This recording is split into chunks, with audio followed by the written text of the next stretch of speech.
Durante milhões de anos, a crosta terrestre manteve-se coberta por rochas, que com o tempo acabaram se fragmentando. Basicamente, os solos formam-se a partir do processo de decomposição das rochas de origem, chamadas de rochas-mãe. O solo é o resultado de um paciente trabalho da natureza. Isso significa que no início não existiam solos na Terra, mas apenas grandes e variados grupos rochosos que foram lentamente desgastados pela ação da chuva, do vento, do calor, do frio e também pelas bactérias e fungos.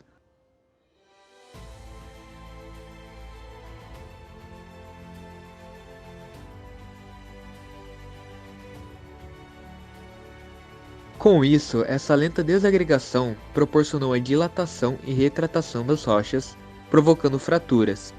Por entre os fragmentos das rochas, a água e os gases podem penetrar, criando condições para a formação do solo e o desenvolvimento dos seres vivos. Os organismos vivos também contribuem para a formação do solo, acrescentando a ele material orgânico, que entra em decomposição atuando de forma contínua sobre o solo, tanto na sua formação quanto na sua modificação, conservando e degradando o solo, constituindo o humus. O humus é o produto resultante da matéria orgânica decomposta a partir do processo digestório das minhocas, formando uma compostagem natural, agregando ao solo os restos de animais e plantas mortas e também seus subprodutos. O solo está em permanente transformação e sofre a ação erosiva das águas, principalmente das chuvas, dos rios e dos ventos. Quando há um desgaste provocado pela erosão, ele é compensado pelo desgaste da rocha matriz.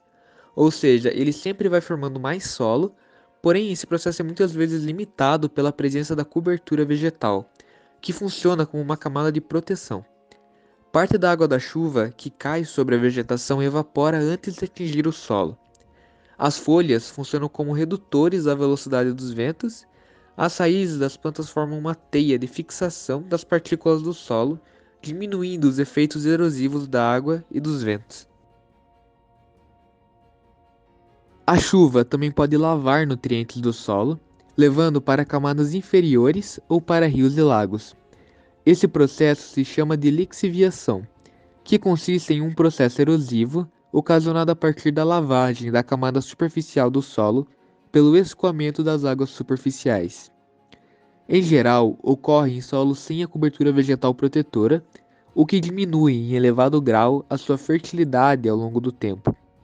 Ela é um processo frequente nos solos das regiões tropicais e equatoriais, pois nesses locais as chuvas são mais abundantes e intensas.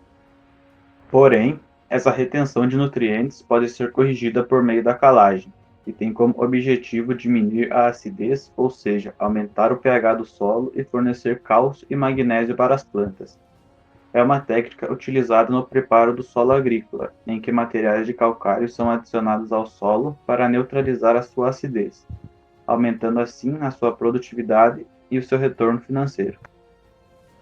Porém, o equilíbrio dinâmico dos solos também pode ser rompido pela ação humana. As atividades agrícolas, a extração madeireira, a construção de estradas e a expansão do uso industrial e urbano da terra removem a cobertura vegetal nativa, tornando o solo mais vulnerável, o que consequentemente acelera a erosão. Outras técnicas como a agricultura comercial moderna, a irrigação excessiva em solos com pequena capacidade de drenagem, o uso inadequado de fertilizantes e de pesticidas eliminam os nutrientes necessários para o crescimento das plantas.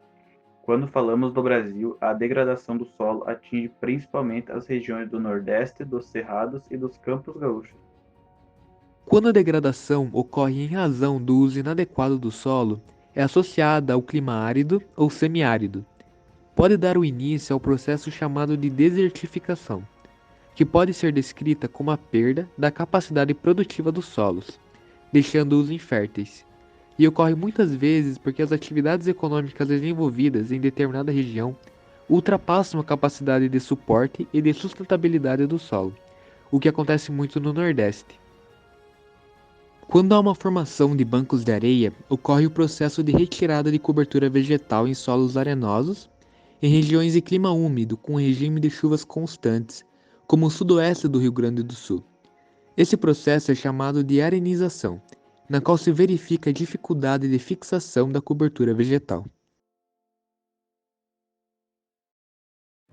Uma das principais substâncias orgânicas existentes é o nitrogênio, que é essencial para a manutenção da vida. Os organismos consumidores obtêm direta ou indiretamente compostos nitrogenados orgânicos dos produtores, que os sintetizam a partir de substâncias inorgânicas retiradas do ambiente. Existem várias etapas do ciclo do nitrogênio.